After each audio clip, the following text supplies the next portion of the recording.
Hi, my name's Monica. Let's jump right into it. Today I want to talk about my practical approach to summer makeup. And what that means to me is kind of the more calculated and considerate steps that I take when applying my makeup in the summertime, or when I know that I'm going to be out in the sun, getting sweaty perhaps, hot humid environment, taking into account all of those factors that affect the way that my makeup looks and wears, and trying to either counteract them or maybe play into them so that it's not as if I'm battling it.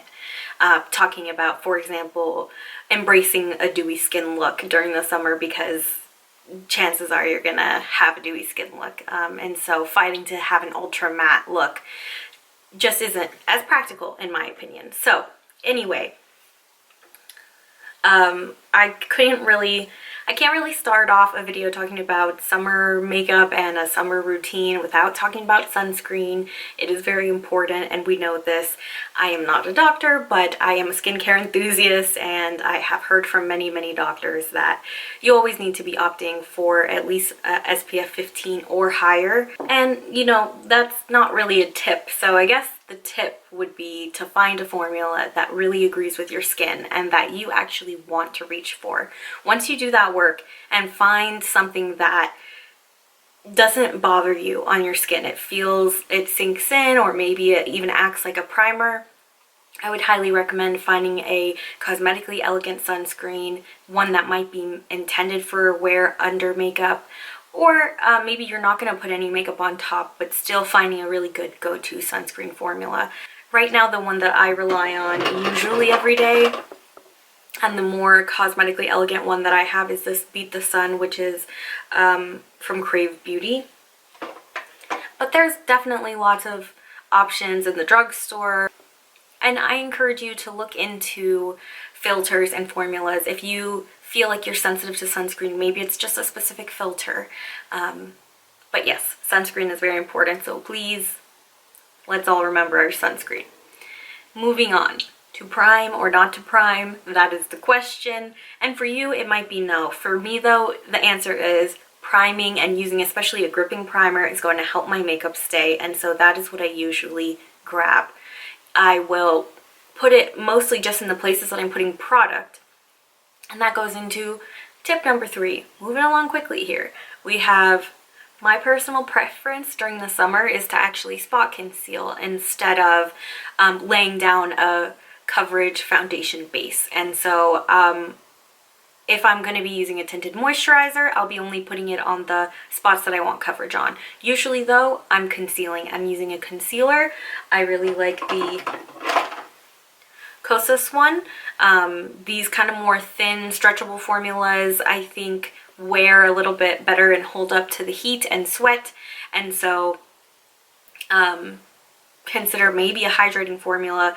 But you want to be sure to take into account your skin type. If you have really oily skin or under eyes, then maybe you want to opt for a more matte concealer like the Tarte Shape Tape. And that could be great for spot concealing as well. It's very high coverage. It doesn't have to be something low coverage. Something low coverage is an option. I'm thinking off the top of my head of like the Glossier Stretch Concealer. That's also really good during the summer. That one's a thin, more hydrating one though. So you want to consider your skin type and take that into account, as well as taking into account that less can be more when you're talking about summer makeup.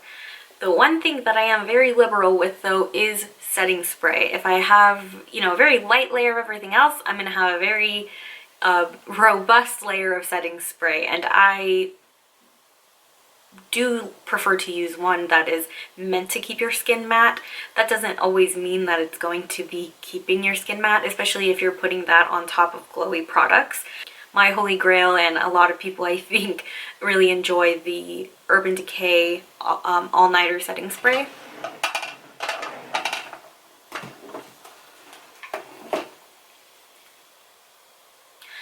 But there are a couple of drugstore options that are meant to be very similar to this formula, and those might be a little bit more accessible. Another very underrated feature of a summer-friendly makeup look is mascara that does not smudge or flake. Don't underestimate the power of a transfer proof, or at the very least flake resistant, smudge resistant mascara formula. And that tip about being choosy about your formulas, that's a tip in general, right? You want to be kind of particular, considerate, and intentional when you're choosing what you're going to be putting on in the face of the blazing hot sun, right? So be picky. And my last recommendation for helping your makeup last longer is to touch up frequently. You'd be surprised how long your makeup can last if you're very, again, intentional about its upkeep and refreshing it, especially if it starts to pill up or starts to sit weird. You know, you can press it in, rub your hands together, generate some heat that can kind of melt your products kind of back into your face. But you can also do it a little bit more hygienically or conventionally by packing in your bag or bringing with you in your car, whatever your touch-up items are. So that could be blotting papers, a makeup sponge, or even powder and a brush.